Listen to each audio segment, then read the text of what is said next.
You can elevate to the top 1%, the top 5%, in as little as 90 days, and as little as a year, and as little as 2 years, based on your focus, what you believe in. But that focus comes from the right coaches. That focus comes from the right books. That focus comes from the right environment. And that focus, most importantly, comes from the right expectation.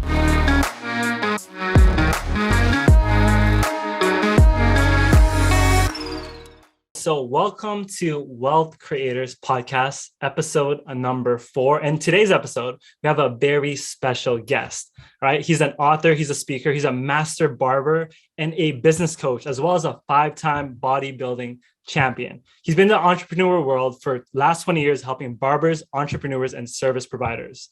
Now he helps people make money through their mastery, helping you turn what you know into dough. I just want to introduce you guys to a very special guest, my friend, Arthur Lyle. What's up, Arthur? How's it going? Hey, what's up, man? How you doing, my friend? Thanks for having me. I'm great. I'm nice having you too. All right, man. This is a pleasure to be here. Thank you. Awesome. Yeah. Well, I mean, we can get straight to the questions. I'm just basically gonna, just interview you a little. I'll get to know more about what you do, what you've been through, and what you're doing now. And yeah, let's just roll with it. It's just a podcast where we're just gonna be vibing and talking about business to help other aspiring entrepreneurs really get started, if that's cool with you. Fantastic. You lead the way, my friend. All right, awesome. I guess like the first question I generally like to ask people is like in terms of your business, what were you doing prior to entrepreneurship? Great question. So what was I doing prior to entrepreneurship? So I got into entrepreneurship, man, at an early age.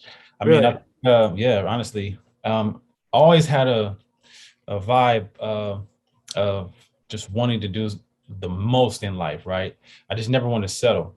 So I guess I'll tell you this. When I was young, when I was about 12 years old, I walked to the barbershop and I wanted to get a nice haircut, right? And I seen this guy that had a cool haircut. And I well, I want that. So what happened was I ended up walking to the barbershop down the street from my grandparents' house and went into that shop and told him, I was kind of shy at the time. So I tried to tell him what I wanted, right? But I didn't really know how to describe it. So he kind of gave me what he wanted to give me, and then gave me the mirror like, that is not it, really. What did he give you? It gave me something that he wanted to give me, not what I thought I was going to get. You know what I'm saying? So, truth be told, I walked back home to my grandparents' house, disgusted, busted and disgusted, man, upset, low key kind of crying, like mad, upset. And I told my older cousin who thought it was a barber at the time. Well, he cut hair at the time. He's cut our hair. He wasn't an official barber. And he kind of, didn't help the situation, at that time. It made it a little bit, worse, right? For me anyway, at the time. And the funny thing is about that is later on that afternoon, most people might have a bad haircut, right? A bad haircut experience. Well, I had 2 in one day. So yeah, 2 in one day. 2 in one day, man. 2 bad haircut experiences in one day. Mind you, I was only 12 years old.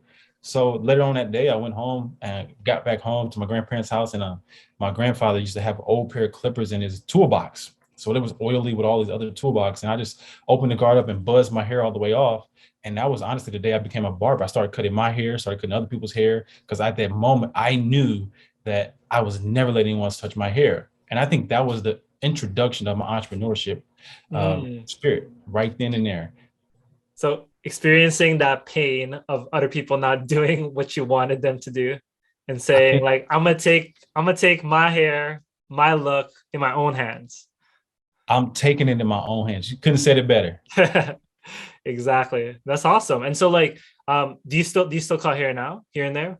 Very little. Yeah, I cut hair. Yes. I mean, that's something I really enjoy doing. Mm-hmm. Me cutting hair I consider it like socializing. It's a social center for me, So yeah, when I have like 5 clients that I still cut, and I probably cut them, honestly, it's like my personal networking experience. We all talk about building businesses and talk about ideas. So it's a wealth center for me. Okay, awesome. So just 5 clients. Clients. They pay you premium? The premium, yes. Premium clients, not just any clients. Definitely premium time. Definitely premium. Cool, cool. So then I know on top of like doing barber, I mean, you've done a lot, right? We talked about like bodybuilding. You talked about, we even had a conversation prior to this podcast recording about you playing basketball. So, and I know you said that was one of your first passions. Prior to barbering, have you always liked basketball, or was that is that post barbering?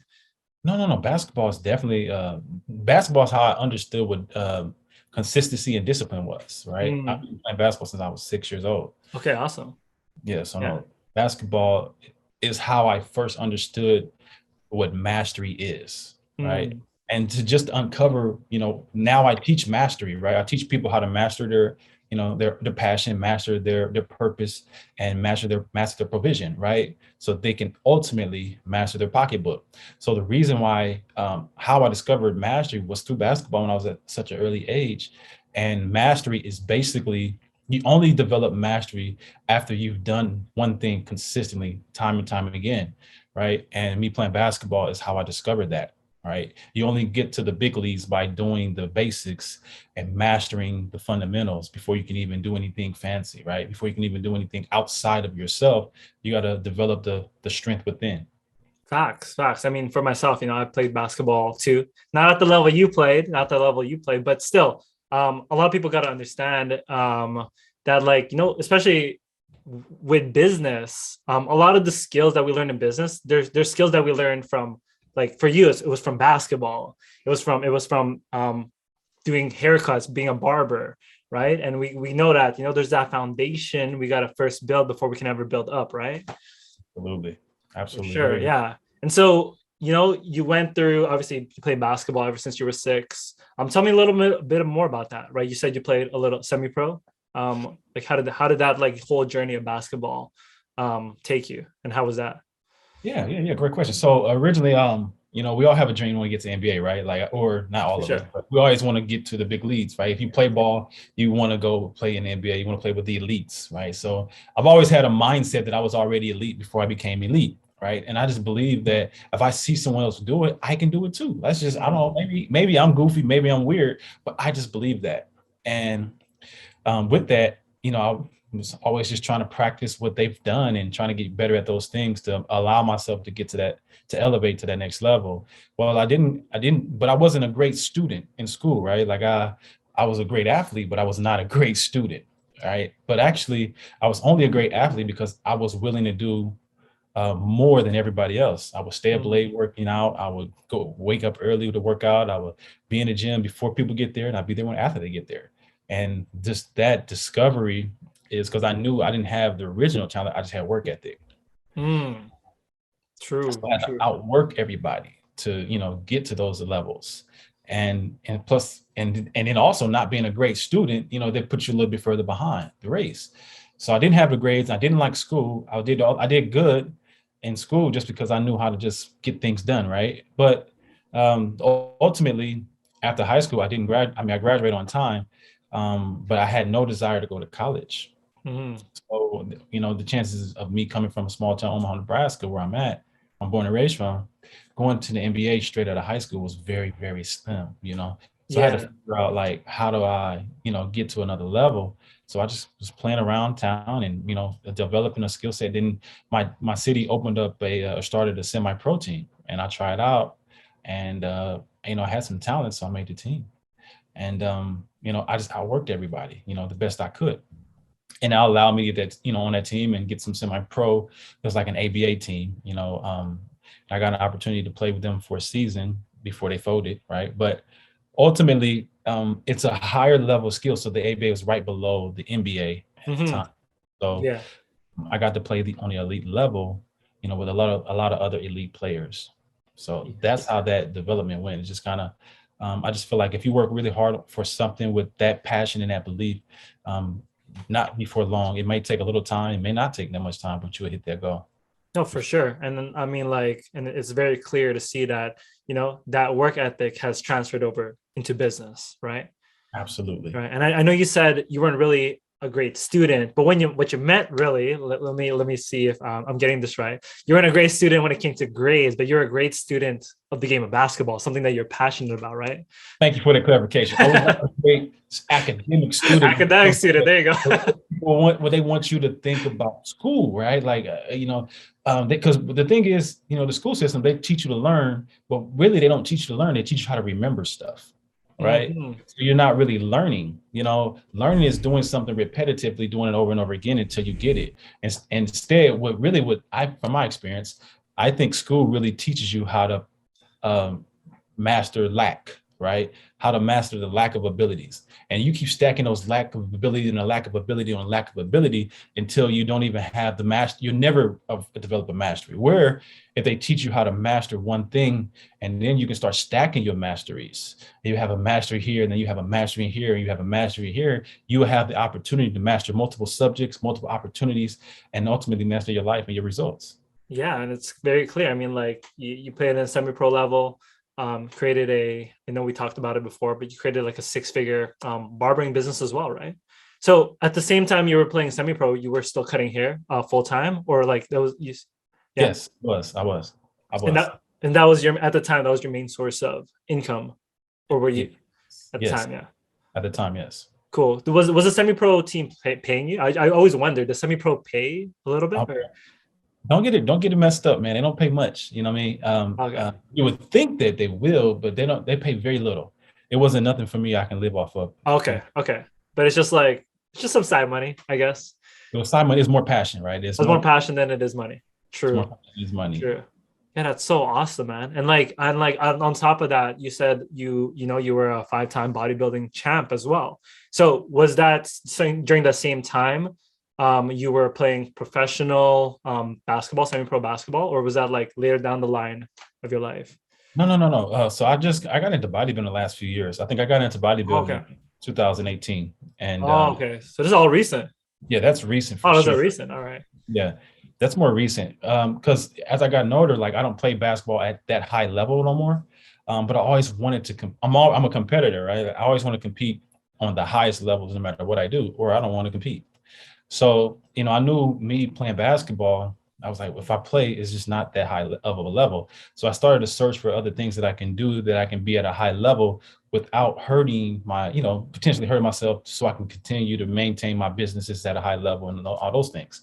And I stumbled across bodybuilding. Mm-hmm. And it was interesting because how I got into bodybuilding, it was really just a challenge. I'm like, oh, you won't be able to do it. I'm a basketball player. We don't lift weights. Yeah, that's true. We're competitive. We don't lift weights. We're competitive, but we don't lift weights. We might throw up your jump shot, So that's just the mindset of a basketball player. So thinking about lifting weights was never something I desired. But, somebody challenged me and said I wouldn't be able to do it because I play basketball. So the funny story goes is that I took the challenge. It was a 90-day challenge. So it was actually 16 weeks. So over that course of that time, I just started prepping for bodybuilding. Had no idea what to do, but I did have a coach, and I just listened to my coach and showed up every day. And not one day, bro, did I enjoy it. Not one. And until I started to see the results, and this was probably maybe months after seeing the results. Right. And the crazy thing is that all of a sudden, me doing these series of activities that my coach is telling me to do, I had to eat 6 meals a day. You come from eating 1 to 2 meals a day, but now I'm eating 6 meals a day. 6 meals. Wow. Yeah. 6 How was meals. That? It was tough, right? But you have to get it in. You work out 5 to 7 days a week, sometimes twice a day. And, you have to prep your meals. And there's no excuses. All while still running a multi-6-figure business, all while, still being married, all while still taking care of my children, my child, and still making all these things happen without any excuses. Mm-hmm. So I guess the biggest lesson from that was the discipline and the consistency, right? So, you fast forward, I got on a stage that my first competition, I took 2nd place, right? Against other people that's been doing bodybuilding for years. But the only difference, bro, was this.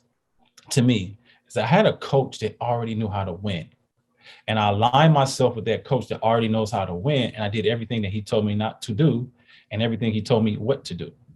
I just Mhm. very coachable and allow me to like cut out all of the fluff and elevate myself to first, second, or third place, no matter what you do.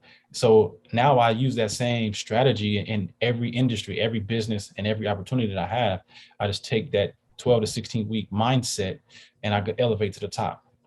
So that's how I developed and started to hone my mastery mindset. And Through that's the, so important. I mean, you did mention like, like getting that coach, right? yeah. To help you like do things that don't like to avoid doing the things that don't work and only focus on the things that do work. Right. And I know, we're from the same batch of us, or we're in the same like group, peer group. So can you speak on coaching a little bit more? Like how important is that to the successes that you have achieved in your life? Oh, I mean, it's bar none, right? I don't say that I can say that I would be the person I am if I didn't have a coach, right? But it's more than just having a coach. Is you can have a coach and not listen to your coach, right? And that doesn't make you a better person, right? You have to be coachable. Also, you have to be available. You have to make yourself available to listen to your coach or your consultant, or you got to be able to follow instructions, right? At Even though you don't understand them, because it's not for you to understand, right? It's for your coach to know that you become a type of person when you do what the coach tells you. When the coach calls the play, then you do what the coach says, you can get a result because you can't see what the coach see. It's interesting because so many people are trying to define what the picture is that they're in, but you can't see the picture when you're in the frame, right? Facts. So when you look at any elite person or any elite team, like Golden State Warriors just won the NBA Finals, right? Mhm. So I'm gonna share with you with like this. This is how I see it. This is how I see elite. You got Steph Curry, who's a phenomenal basketball player, right? On all maps Yep. of the part of basketball, he's mastered so many different components of the game, right? But if you think about it, what is the one key ingredient that makes him so efficient? Because he plays against a lot of other efficient players. I would like to say it's his coach. If you look at his coach, it's Steve Kerr, right? Steve Kerr is his coach. Steve Kerr is a phenomenal coach, but look at his experience. He played against Michael Jordan. He played against Michael Jordan, Tim Duncan. He's been coached by Phil Jackson. He's been coached by Greg Popovich, and these are some of the elite people in the basketball industry, right? And they have a philosophy for winning. So when he takes that same philosophy and put it into his organization, he developed winners as well. And if you can take that same principle, you can be the Steph Curry of your industry right now. And that's just what coaching is being able to follow a successful blueprint and put it into your circumstances and then let it work for you. Let the work, as long as you put in the work will do its work. Facts. No, for sure. And I guess like when it comes to business, I'm like, do you agree that let me reiterate this. What do you think is some of the most important skills that one has to acquire, especially if they're just starting their business, right? From your experience, what have you realized, or what's your like what are your tips? Say that question again for me, if you So would. the question is basically, um, for these individuals that are watching this podcast, these startup entrepreneurs that want to get in the game and want to become successful, right? What are some of these skills that they have to acquire in order for them to become successful, right? Very good question. So I would say for a new entrepreneur that's looking to, um, what's the first skill set is, I would say the first skill set is to um, increase your financial literacy. I think that's the most important thing, right? Um, but you might not be able to increase your financial literacy by yourself. You might need a coach that has some financial literacy and they can teach you the principles that you need to be studying, right? And you can take the focus off the things that doesn't work, and then you only focus on the thing that does work, right? That's from your mentor. That's from somebody that really want to see you win, right? And I would think that's the first investment that's an investment. Like, this is the key word. It's an investment. That investment is not an investment in your coach, but it's an investment in your mindset. And because you can't really experience anything if your mind doesn't see it, right? Hmm. You got to see it in your mind before you can see it in your reality. So Yep. the biggest and most important and the single most important investment or step that you need to take is invest in someone that sees further than you. All right. Mhm. So you can be able to adapt your vision, align it with theirs on that frequency so you can get to that direction faster. Awesome. Wow, that's a really good answer. That's a really good answer. And so we talk about, having someone by your side that can see a vision further than you can see it. Like, if you don't mind me asking, like, how much money have you invested in coaches yourself? Man, you know what? It's not, I think it's not about how much you invest. I mean, this year alone, I invest over six figures in my Yeah, in my coaches, right? for sure. Yeah. Um, over six figures, just coaches coaching alone. But that doesn't even talk about the books that I've invested in. It doesn't talk about the courses and Yep. the seminars and all of those things, right? But like I say, so many people are afraid of they think about money as a reason why to do or not to do a thing. But money is a spiritual thing, all right? Money is like everywhere at the same time, right? So if that's the case, that lets me know that it's really not about the money, it's about the person that I'm becoming, right? And you can focus on the person or that you're becoming, you know, the things that you learn on the course of your investment have infinite return on your investment, right? Because Mhm. whatever you learn while you invest, now it's yours. Facts. Yeah. It's yours. 100%. You take it for the rest of your life. It's yours for the rest of your life. And so many people start businesses, they start their ideas and they just do, which is great because that's an action taker and action takers are money makers. But some people taking actions and they don't know what they're doing. They don't know what they're becoming. And then if they lose everything, they don't know what to do next. Right. Mm. So that's why you want to be able to become a person that can do the thing. Right. Becoming the person to do the thing is investing in your mindset, investing in your coaches, investing in mentors, putting more good stuff in. The only reason why a person that, like a bodybuilder, and it's the best way you can represent it is because you can see a person's a bodybuilder by their outside, right? You can see by their body, hey, he must work or she must work out, right? Well, that same principle works for your business. A person can see, hey, he must read a lot, or hey, he must have a coach, or she must, do because they're putting good stuff in their mind, and you can see it on the outside. And you might say, what's the outside? The outside is your business, the outside is your lifestyle, the outside is your family, the outside is your voice and your talk. How do you speak to people? Those are your results of your reality. Hmm. And so now you're helping people, turn what they know into dough, right? Meaning money. And so when someone reaches out to you for some help, is what I'm getting at. One of the first things you're working on is that becoming. Is that one of the first steps, or is there a step before that? Yeah, becoming is definitely one of the first steps because that's mindset, right? Yeah. It's mindset. Your mindset is always going to be the first step. You know, the mind, your body can't go where your mind won't allow you to take you, right? So you have to be able to you got to invest in your mindset. You got to upgrade, right? You got to have the right mindset, right? And then once you have the right mindset, then and only then can you work on things that type of mindset allow you to work with, For right? sure. Yeah. Yeah. Because in the start of my entrepreneur career, I always heard a lot of mindset. You need the right mindset. You need this. You need that.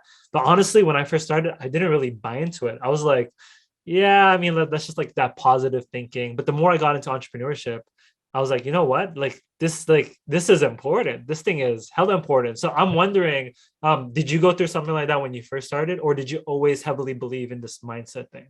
Well, simply, I'm gonna give you a hack, man. Mindset is simply just the belief, right? You Mm. gotta have a burning desire, a belief system that that nothing can stop you. So I come from an athletic background, so my belief has always been big, and you know, uh, with that belief, I was, raised when my parents always made me believe that there's nothing in this world that I cannot do. There's nothing in this world that's bigger than me, right?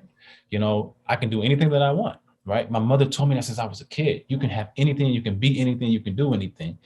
And with that being said, that was my first coach.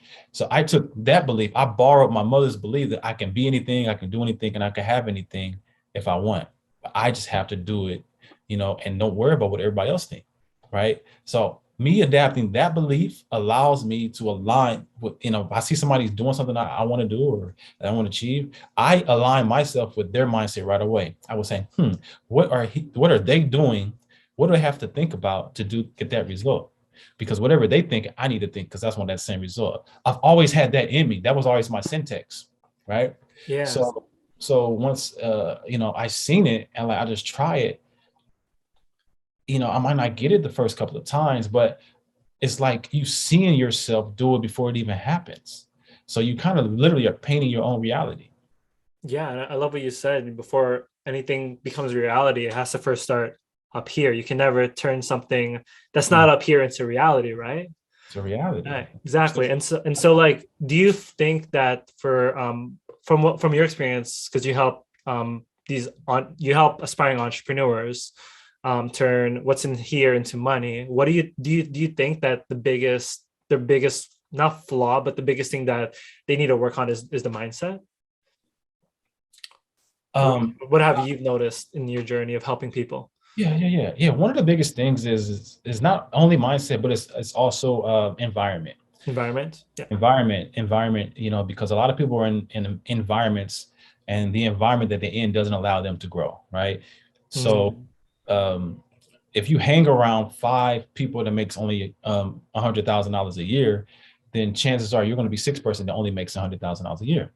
Now if you hang around 5 people that makes $100,000 a month or $100,000 a day, you could be the 6th person that makes $100,000 a month or $100,000 a day. A person that makes $100,000 a year doesn't make $100,000 a year because that's all they want to make. They make $100,000 a year because that's all they know how to make. Right? So that environment doesn't allow that mind to have $100,000 a day ideas. Right? So when you change your environment, you change your expectation. And not just your expectation, it also changes like your standards, would you say, right? Absolutely. Right. Absolutely. Changes your standard. And it's crazy because like we've been in this group together, and whenever people talk about their wins, they're not just talking about $100,000 days, they're talking about like $1 million days. I'm talking about right? $1 million days. And for people hearing this, sometimes it's like, how's that even possible? And honestly, that's how I used to feel too. Like when I heard this, I'm like, nah, that's not true. But then we go around the whole group, and there's not just one person, there's not just 2 people, there's like tens of people saying that. It's crazy. It's crazy. And then you just have to believe it. But when you first started to hear people making $100,000 days, $100 million days, like how was that for you? Was that a comfortable number when you first heard it, or did you feel some unease? Oh man, you know what? I have to be honest. It was comfortable, but I instantly got uncomfortable. Right? It was comfortable because I already seen myself as this multi-millionaire, when I was young. I've already seen it. Remember, I was trying to be in the NBA. So I've aligned myself as an elite top 1% of the 1%. I've already seen that side of me. Yeah. But I hadn't been in those environments that allowed me to know and manifest it in my lifetime at that moment. So I was like, oh yeah, this is it for me, right? This is the right group that I need to be in. And then instantly I'm like, whoa, but how? But doing this, like I always thought it was a different way of doing things that I was not accustomed to, right? So, and it was a different principle of making money faster that I had no understanding of. So I was like, I instantly became a rookie. And I don't like being a rookie. I mean, when you've been like, when you've worked your way to the top in areas, and then all of a sudden you have to go all the way back down and start from scratch, it'll mess with your mentals, right? And that's what it did to me originally. I was like, man, I don't know, man, this is, and all of that. And then here's the interesting thing that I know that most people got to understand and be clear about is when you're in your head, you're dead, right? My mother told me a long time ago, she said, an idle mind is a devil's workshop, right? An idle mind is a devil's workshop. And I want you to think about that, because if you understand that, what that really means is when you're idle, you're not taking action, you're in your head. And the devil was doing numbers on you. He's telling you can't do this, you're no good at that, and you're going to be this, and you're not that, and you can't this, and all of these distractions, they distract you from your destination, right? And I always tell people this, Roman, I always say, if you dwell in your past, right, your dreams will die in your future. So you have to understand, like, I need to stay focused on not the present, but I need to focus on tomorrow. Because if you focus on the present, the moment you focus on the present is now became that past. So you got to focus on your future and stay focused there, because your future is where your expectation is. If you follow your expectations, listen, if you follow your expectations, right, you always get what you want. Damn. You're just dropping fire right now. This guy's going off. Man, Man, it's so true though. It's so true. So I guess like with your business now and helping people, what do you find the most fulfilling about what you do right now? yeah, man, to be able to see what I find most fulfilling is being able to align the old me, right, and the old mindset, and I see it in other people, right? Because I remember like me building my business and building everything I built from scratch, literally from scratch, absolutely nothing, just a dollar and a dream, right? Um, to be able to take all of those experiences and and be able to see something in someone else and allow them to assist them to make more of themselves, and take care of their families, and focus on their change their future and their finances for their people. Like, that's fulfilling to me, right? That's serving at the highest level to me, right? Not that I want to take credit for it, but I want to take credit for helping you unlock when you were unblocked and when you were blocked, right? So, you can't see things, so people have done that for me, right? So I want to take what I've been doing or what people have done for me and help other people do it for them. And then the goal is for them to do it for others. And we keep this circle of life going. So Yeah, that's why it's so fulfilling for me. yeah. So it's just like that, like a domino effect of some sort. Absolutely. Absolutely. Because if you think about it, like, nothing's ever been created to destroy. So if you understand that, like, you know, but you can't, give if your hands is closed, right? So you Facts. can't receive if your hands is closed either. So when I got open arms and open hands, right, I'm asking for, ideas and, and things from our mentors and the people that we look up to and we align with, right? Now, if you don't share any of that, right, you can't get any more, right? It's a 100%. principle. It's a principle. So, and it goes down and it goes up. It goes both ways. So that's what's most fulfilling for me. Facts. And yeah, it's something that I learned from one of my mentors. He said that it's called currency for a reason because you Mm. gotta throw that money in the current. That way it can flow right back to you. But if you don't, that current ain't gonna flow back to you. All right. You gotta Right. keep going. You gotta keep it moving. Gotta keep it moving. You gotta when it comes to business, because a lot of people are always trying to obviously entrepreneurship, from what I find, at least from my perspective, there's been more and more entrepreneurs obviously coming up. And with these entrepreneurs that find themselves struggling, right? What are like maybe like 2 or 3 tips you can give to these upcoming entrepreneurs that find themselves struggling? They've taken the action, they're all in, but they're struggling making sales, they're struggling getting clients. What's some like words of advice you may have for these individuals? Hmm. The best way I can say, what you can do is sometimes you leave the out. Sometimes you get so familiar with what you've been doing, and I would say take your faith out the familiar and rediscover a new way, right? Because if what you've been doing isn't working to in the direction that you want it to go, it's probably because you've outgrown that space, right? Your spirit might flag, Mm, right? Maybe you've developed some new skill sets and you're trying to force a square into a circle. So allow yourself to grow, because right now, wherever you are, your purpose is to do more and maximize yourself, right? And if you're feeling stuck, it's because you're not maximizing yourself. So I would say simply stop settling for step by step increments of success and go for your quantum leap, right? mm, And what I teach people is how to, 12 weeks to your quantum leap.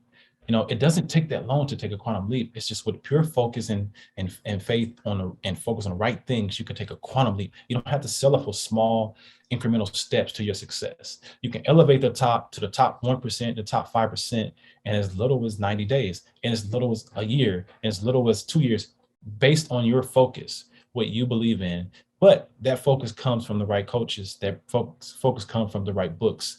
That focus comes from the right environment. And that focus, most importantly, comes from the right expectation. Wow. Well, super, super powerful things you've been giving us in this podcast today.